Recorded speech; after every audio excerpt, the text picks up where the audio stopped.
I send the text and set the phone face down on the lake house table. Start without me. Be there in 20.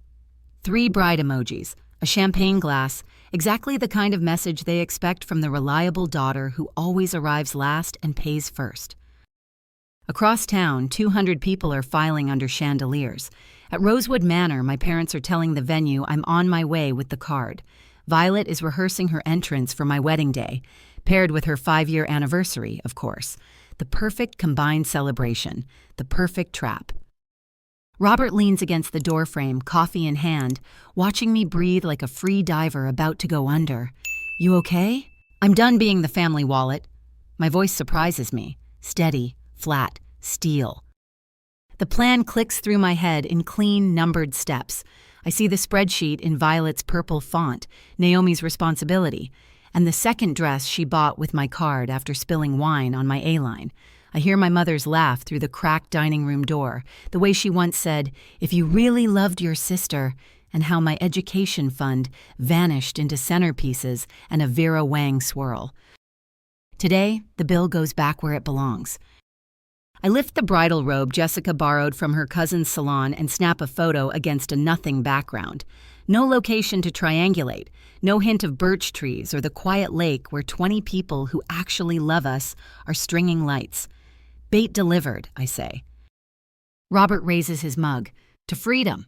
My phone vibrates across the wood like a trapped insect.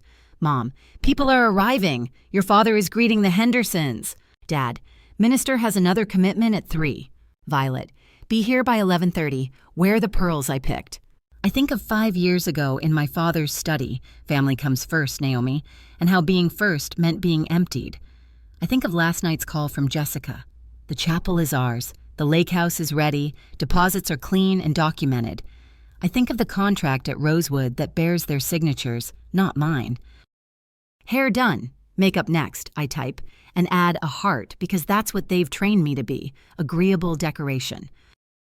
Then I turn the phone face down again and look at the woman in the mirror. Newly shorn hair, bare shoulders, no beading, no cathedral veil, just me. You sure? Robert asks. For the first time. Across town, a 5-tier cake waits for a couple who won't arrive. Here, under birch and open sky, our vows will land in the only place they ever should have, on people who don't demand a receipt with love. If you've ever smiled and nodded while planning your escape, tell me your moment. What finally snapped? Tap subscribe so you don't miss the rest, and add your story below, because this isn't just a wedding tale, it's a ledger closing.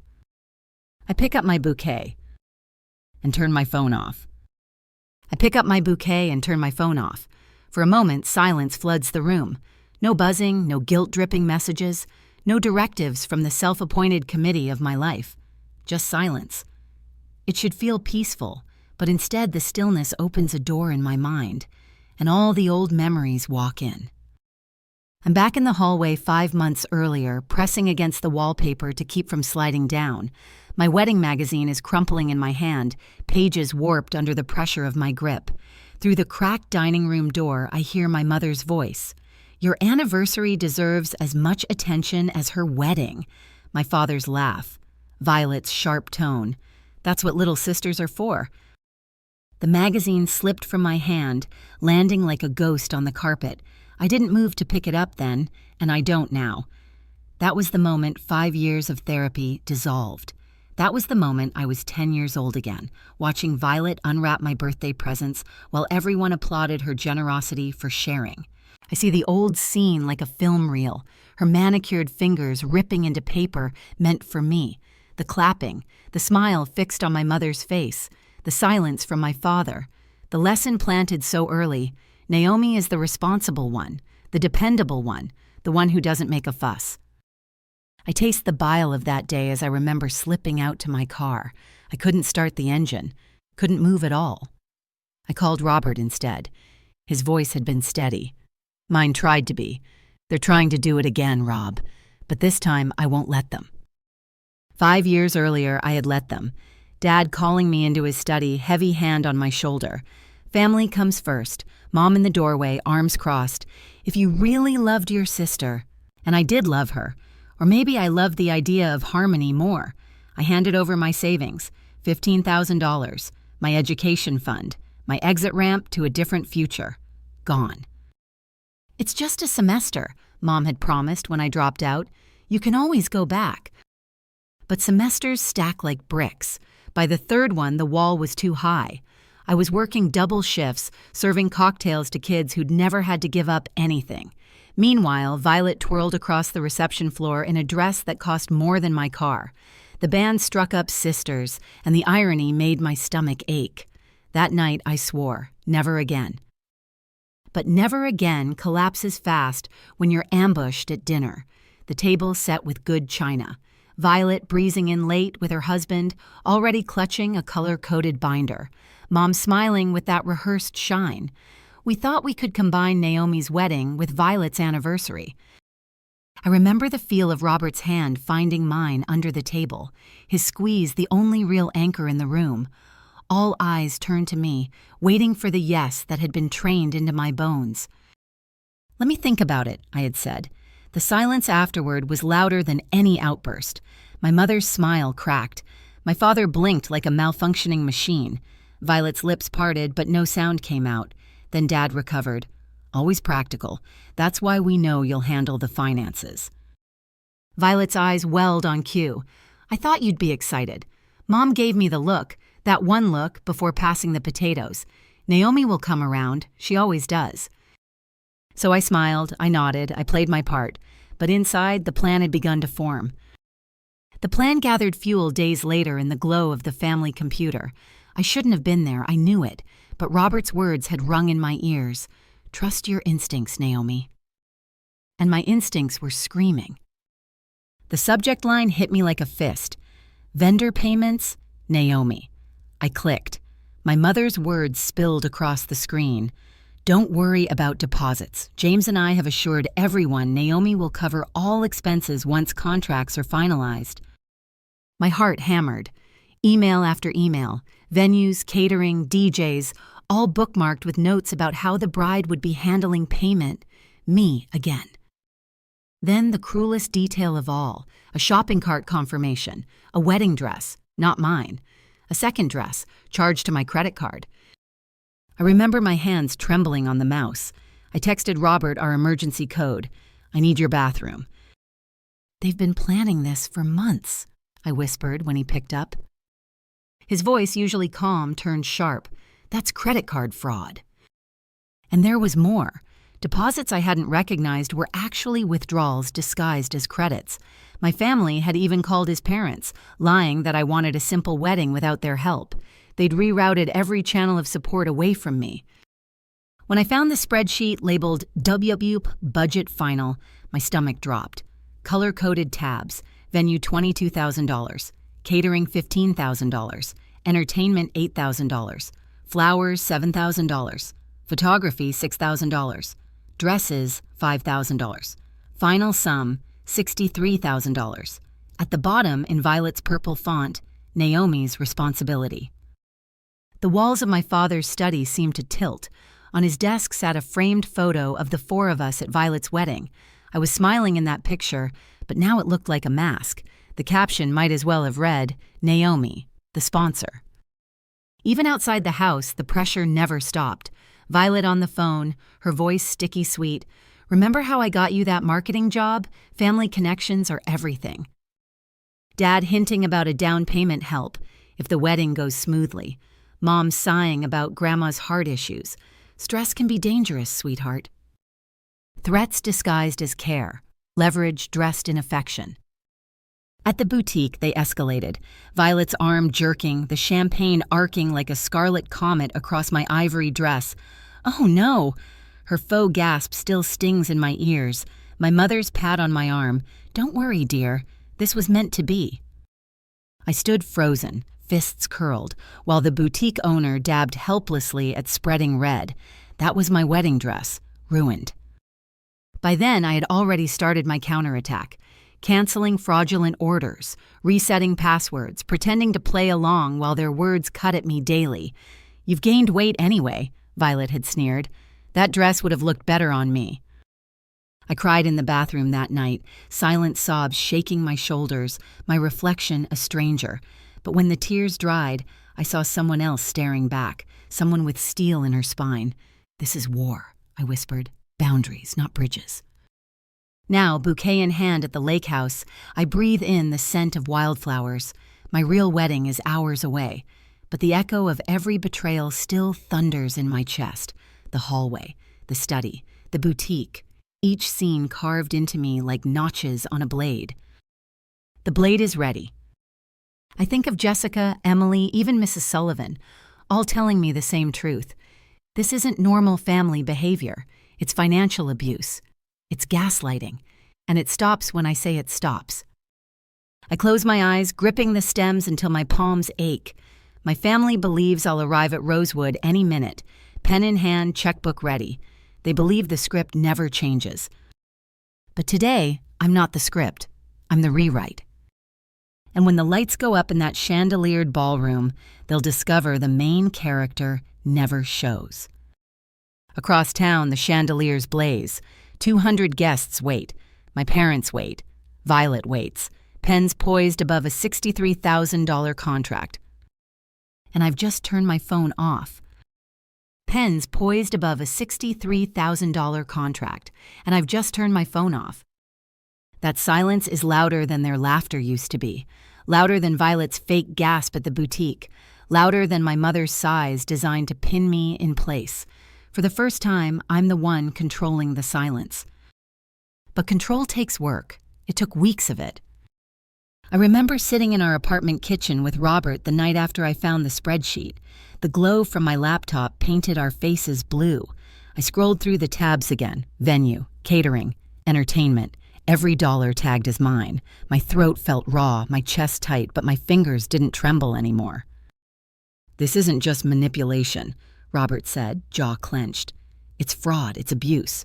His voice anchored me, but I knew anger alone wouldn't protect us. They thrived on guilt and panic. If I lashed out too soon, they'd twist it. They always did. "I need to be smarter," I whispered. "Not louder, smarter." That night, we began sketching out a plan. Step 1. Secure my finances. Passwords changed. Fraudulent dress order canceled. Automatic alerts set on every account. Step 2. Gather evidence. Screenshots, emails, receipts. I created a folder on my desktop titled Freedom and filled it with their paper trail. Step 3. Build allies. Jessica, Emily May, even Mrs. Sullivan, who had watched this family circus from next door for years. I didn't need an army. Just a few steady voices reminding me I wasn't crazy. The threats escalated, of course. Violet's syrupy calls. "Remember, I got you that marketing job. You owe me." My father dangling a down payment on a house like a carrot made of smoke. "If the wedding goes smoothly, we'll help." My mother's quiet weapon. "Your grandmother's heart can't take more stress."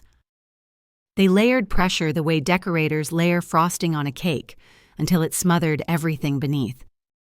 But this time, I documented every slice. When Violet called to sneer about my weight, I wrote down the time. When my father implied Robert shouldn't have a say, I filed it. When Mom hinted that the aunts were already thrilled, I screenshotted the Facebook post where she announced details I'd never agreed to. Their words became evidence. Their patterns, proof. I still broke sometimes. Alone in our bathroom, fists pressed against porcelain, I cried until my chest heaved. Robert would stand outside the door, not pressing, just present. When the sobs ebbed, I'd wipe my face and whisper to the mirror, "Boundaries, not bridges." And the woman staring back began to look different, less ghost, more flame. I cut my hair with scissors that night, strands falling like a ritual, each snip a severed thread tying me to their approval. Robert grinned through tears. "You look like yourself," he said. Myself. I was just starting to learn what that meant. 2 nights later, Jessica spread her maps and checklists across our living room floor. "Lake Chapel is booked," she said, eyes bright. "Reception at Robert's parents' lake house, 20 friends, everything's confirmed." Emily arrived with a legal folder. "My friend at the firm checked. Since your parents signed the Rosewood contract, they're responsible, not you." The folder thudded on the table like armor. For the first time in months, I laughed, real laughter bubbling up like water from a cracked dam. Mrs. Sullivan joined us later with cookies, her voice rough with age but sharp with memory. Your mother enables, your father enforces, your sister demands, and you accommodate, she said, shaking her head. Not anymore. Not anymore. Preparation became my secret occupation. At work, I drafted marketing briefs by day and exit strategies by night. My phone buzzed constantly with my family's demands, but I answered with carefully crafted neutrality. Of course, let me check. I'll think about it. Behind the mask, I funneled money into a separate account, paid Jessica's deposits, bought my own sundress. Each step a small rebellion, invisible to them but seismic to me. Even the decoy mattered. I staged selfies in generic robes, sent texts dripping with emojis, complained about being late. They believed it all because it fit their script. Naomi, the dependable, if slightly frazzled bride who always shows up, always pays. They didn't see the knife sliding beneath the tablecloth. Still, doubt gnawed. Some nights I lay awake, staring at the ceiling, wondering if I was cruel. My family's voices echoed, Naomi will come around, she always does. What if I was betraying them? Then I'd remember the boutique, violet champagne arcing red across white satin, my mother's pat on my arm. This was meant to be. Meant to be. That phrase stiffened my spine every time. The morning my mother posted on Facebook about the joint celebration, I nearly crumbled. 47 comments, 93 likes, strangers congratulating her for my wedding, rewritten as Violet's encore. I handed the phone to Robert without a word. His jaw tightened. Call her. Now. I did. Take it down, I said. My voice didn't shake. She laughed. Oh, Naomi, it's too late. Everyone's excited. Too late. Always too late. But not this time. When Violet showed up at my apartment the night before the wedding, her eyes flicked to my short hair with disdain. The venue called. They need payment confirmation. It's been taken care of. I said, calm as stone. She searched my face for cracks, found none, left with a huff. The overnight bag was already packed under my bed. White sundress, flats, marriage license. When I zipped it, the sound was final, like a door closing. Robert stood in the doorway. Ready? More than I've ever been. Now, hours later, my bouquet in hand, I breathe in the lake air. Mimosas clink on the deck outside. 20 real friends string lights and arrange wildflowers. Robert's parents lay out food, asking for nothing in return. I think of the ballroom across town, the chandeliers, the 5-tier cake, the sweating minister, the crowd waiting for a bride who isn't coming. I think of my father's pen hovering over the rosewood contract, my mother rehearsing smiles, Violet practicing her grand entrance. And I smile for real, because they believe they own the script. But the script is gone. Cliffhanger ending part 3. At 12:30, I send one final text. Minor zipper emergency, start without me, be there in 20. Then I power my phone down completely. Across town, my family leans into microphones, into excuses, into lies. And here, at the lakeside arbor, Robert takes my hands. The guests are waiting, he whispers. So is the reckoning. Robert's hands are warm around mine as we step under the birch arbor. The lake glitters behind him, wind rippling the surface like silk. 20 chairs, 20 faces glowing with quiet anticipation.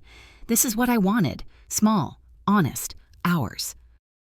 But as Jessica signals for the ceremony to begin, my phone, buried in my bag, turned off, sits like a weight I can still feel. Across town, chandeliers blaze. My parents are explaining my absence. Violet is weaving stories to 200 restless guests. The minister is checking his watch. My family is spinning the narrative, and for the first time, I can't control what they're saying. I take a shaky breath. This is my day, I remind myself, not theirs. The ceremony begins. Robert's father, smiling so wide his eyes crease, speaks words I've dreamed of hearing. Friends wipe away tears. I say vows with a voice steadier than I feel. Robert kisses me and cheers rise. For a heartbeat, joy drowns everything else. Then Jessica returns from her recon mission, face pale beneath her grin. She pulls me aside as guests drift toward the tables on the deck. "Your mom," she whispers. "She's telling everyone you had a breakdown, that you ran off, left Violet holding the pieces. They're painting you as unstable, Naomi. People believe it." Her words gut me. The lake, the birch trees, the laughter, all fade under the roar in my ears. Instability, breakdown, the perfect lie, easy to sell, easy to believe. Dinner blurs, plates of food, clinking glasses, laughter from friends, it all feels muffled. My mind keeps drifting to the ballroom. The narrative is mutating without me. By the time anyone hears my side, the damage could be permanent. Robert notices my silence. "Talk to me," he murmurs, squeezing my hand under the table. "They're saying I abandoned my wedding, that I'm unstable. It's working, Rob. People are believing them." His jaw tightens. "We expected pushback." "Not like this," my voice cracks. "Not in front of everyone. What if I've already lost?" Later, as we cut a small cake Jessica baked herself, my phone, now turned on for photos, buzzes violently in my bag. Against my better judgment, I check it. 47 missed messages, voicemails, texts from relatives, screenshots from acquaintances asking if I'm okay. A headline from a cousin's Facebook post, "Naomi Walker storms out of wedding, family left in chaos." My knees nearly give. Robert steadies me. "This is what they do," he says, eyes fierce. "They rewrite the story." Tears sting my eyes, and I can't stop them. The night ends in two parallel realities. At the lake house, our friends toast freedom, telling stories, clapping Robert on the back. In the ballroom, 200 guests whisper behind programs as the champagne tower stands untouched, and I, caught between, can only imagine which version of Naomi is spreading faster. When we crawl into bed past midnight, exhaustion pins me down. Robert pulls me close. "You're free," he whispers. But my dreams betray me. I see Violet pouring wine across my dress. I see my father's heavy hand on my shoulder. I hear my mother's laughter. In the dream, I scream, but no sound comes out. Morning sunlight cuts through the blinds. The doorbell chimes sharp as a gavel. Robert's eyes meet mine. "Right on schedule." We know who it is before I open the door. My mother, eyes red, mascara streaked. My father, jaw set like stone. Violet hovering with a look halfway between fury and triumph. "How could you do this?" Mom cries immediately, stepping into the apartment. "After everything we've done for you?" Dad's voice is colder. "You're legally responsible for that bill, Naomi. $63,000. Don't play games. It ends now." Violet leans forward, venom in her whisper. "I already told Cousin Emma. She knows you abandoned your wedding because you couldn't handle it. Everyone knows." The words hit like blows. Abandoned. Couldn't handle it.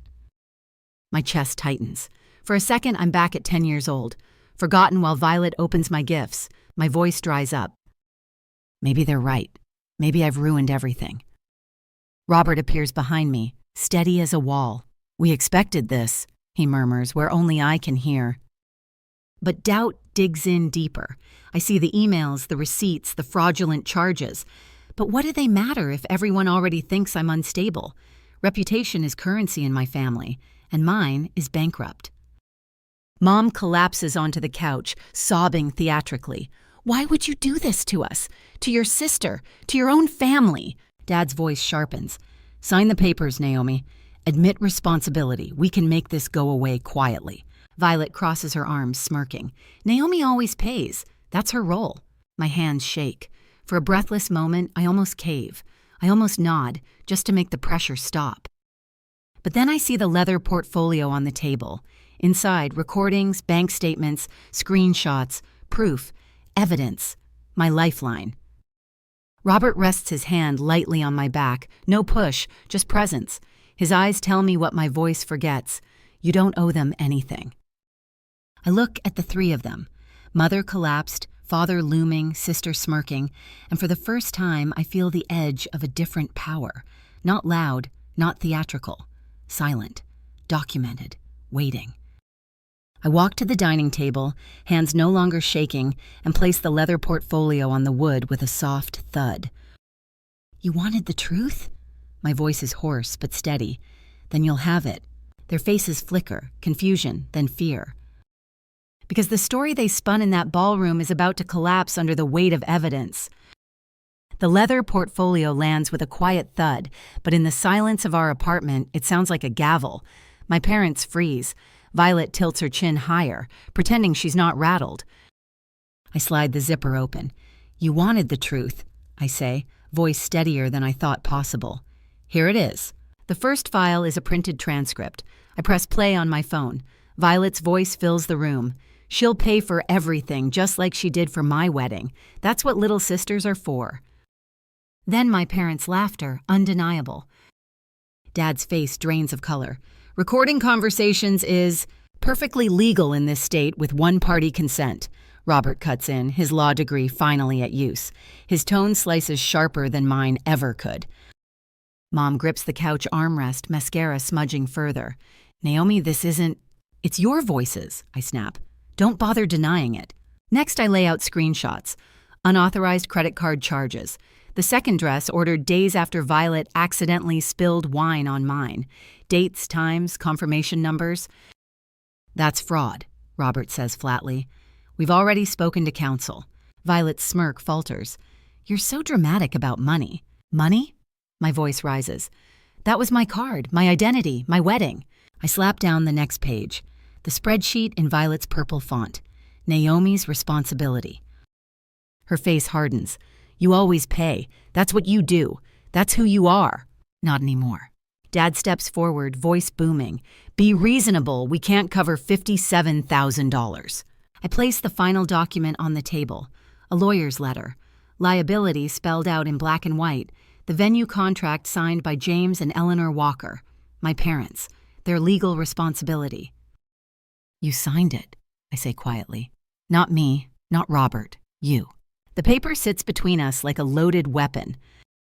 Silence stretches. Then Thomas, Violet's husband, speaks for the first time from the doorway, his voice low. "So you did the same thing to her 5 years ago?" Every head turns. Violet's eyes widen. "That was different," she stammers. "Naomi understood." "I understood nothing," I cut in. "I was coerced, manipulated, and I lost my education for it." Thomas shakes his head slowly, disappointment heavy in his eyes. "I should have seen it." Mom's hand trembles against her lap. Dad glares at Violet. Cracks spider across their united front. "This is revenge," Dad spits, desperation bleeding into his words. "No," I say, gathering the documents back into the portfolio. "This is consequence." Mom collapses fully into the couch, sobbing. "We'll have to use your father's retirement fund," she whispers. "My retirement fund?" Dad's voice rises, incredulous. "This was your idea." Violet throws her hands up. "Don't blame me. You both promised Naomi would handle it." The three of them turn on each other, voices overlapping, accusations flying. For years they spoke in unison, one machine grinding me down. Now the gears slip, grinding each other instead. I stand still, watching the implosion, my breath shallow. Then I move, calm, deliberate. I walk to the door, open it wide. "You can leave now," I say. Dad whirls toward me, eyes blazing. "This isn't finished." "It is for me." My voice doesn't shake. "Consider the $63,000 your investment in my freedom." They shuffle toward the exit, not triumphant, but broken, faces twisted with fury and something else. Fear. Violet pauses at the threshold, studying me. For a flicker of a second, her expression softens into something almost like respect. Then she turns away. The door clicks shut behind them. Robert exhales, his arms wrapping around me from behind. "You did it," he murmurs into my hair. But I'm trembling. My body is vibrating with leftover adrenaline, my chest tight with something between relief and terror. Did I really do it? Or have I just set fire to everything? I step back to the table, staring at the papers spread across the wood. The proof is undeniable, but proof doesn't always stop people like them. That night, Jessica calls. Her voice is hushed, urgent. "Naomi, it's bad. People from the Rosewood Ballroom are posting online. They're saying you tricked everyone, that you staged a fake wedding to embarrass your family." My stomach drops. "But we have evidence." "Evidence doesn't matter to gossip," she says. "You need to decide if you're going public with it."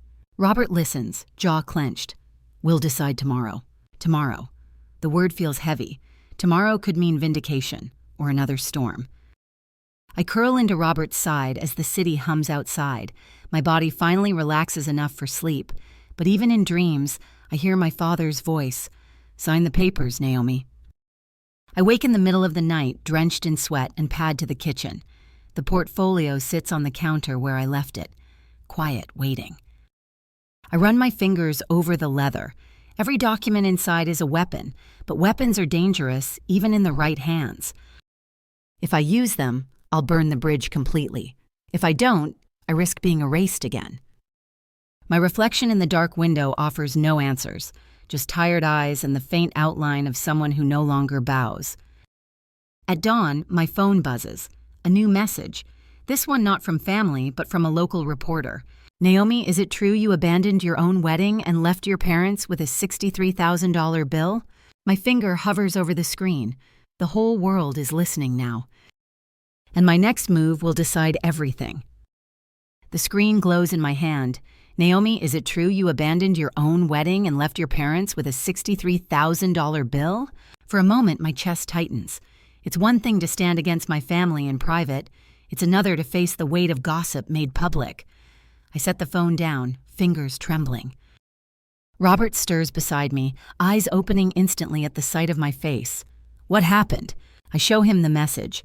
His jaw clenches, but his hand covers mine. The truth is on our side. You don't need to shout it to the world, but you don't need to hide anymore either. Later that morning, I sit at the dining table with the portfolio spread open like a map. I imagine sending every document to the reporter, the emails, the fraudulent charges, the signed contract. But then I imagine the fallout, my parents humiliated, Violet exposed. The drama would spiral. I close the folder gently. I don't need to prove anything to strangers, I whisper. I already proved it to myself. Robert nods, his eyes softening. That's enough. And for once, I believe it. Weeks pass. The online chatter fizzles. People move on, their appetite for scandal quickly fed by someone else's downfall. My family shoulders the debt they created. Their retirement fund pays the balance at Rosewood. Violet's anniversary celebration becomes a whispered, cautionary tale. I walk away, lighter, not victorious in the dramatic sense, but free. 1 year later, our home smells of roasted turkey. Golden chrysanthemums sit in the center of the dining table. The hardwood floor gleams in the November light. Robert and I work to lay down ourselves. He leans against the doorway, raising his glass. 1 year exactly, he says, his smile unguarded. I nod, warmth filling my chest. A year since we chose ourselves. A year since we stopped paying for other people's illusions. The doorbell rings. Through the peephole, I see Violet standing alone, shoulders hunched. No husband, no theatrics, just my sister. When I open the door, she hesitates. I came to apologize, she says quietly. Really apologize. Her voice lacks its usual sharpness. I study her face for manipulation, but what I find instead is humility. She admits Thomas threatened to leave unless she started therapy. She admits she's been forced to confront the wreckage of her choices. I let her in. We sit at the table, the same place where I once was cornered, and this time I don't tremble. You're welcome here as my sister, I tell her, not as the person who tried to ruin my wedding. She nods, accepts, and for the first time, there's no fight in her eyes. Later, as friends gather, laughter fills the house. Robert's parents bring wildflowers, Jessica arrives with a pie, Emily jokes about family drama turned legend. The warmth in the room feels different from the gatherings I grew up with. There is no agenda, no quiet coercion, just chosen family. I catch myself speaking to Emily's cousin about boundaries. Sometimes the most loving thing you can do is refuse to be someone's victim, I tell her. Boundaries aren't walls, they're foundations. The words come naturally now, not rehearsed, not desperate, truth. After everyone leaves, Robert hands me a small, silver-wrapped box. Inside is a shadow box frame. Mounted against burgundy velvet is our old deposit receipt, $6,000. Below it, an inscription, best investment we ever made in our freedom. I trace the glass with my finger, smiling. That freedom fee was expensive, but it bought me my life back. I glance at Robert, at the photos on our mantel, at the empty chair where Violet sat hours earlier. Pain lingers, yes, but so does possibility. I am no longer the dependable daughter who pays with silence. I am a woman who learned that dignity is worth more than approval. So if you're listening, if you've ever felt trapped in someone else's story, if you've ever nodded while your inside screamed, "Never again," hear me. You don't owe your peace to anyone. Sometimes the bravest act is drawing a line and saying, "This far, no further." If my story spoke to you, share yours below. Subscribe to Family Power Stories so we can keep lifting each other up, because freedom isn't free, but it's worth every penny.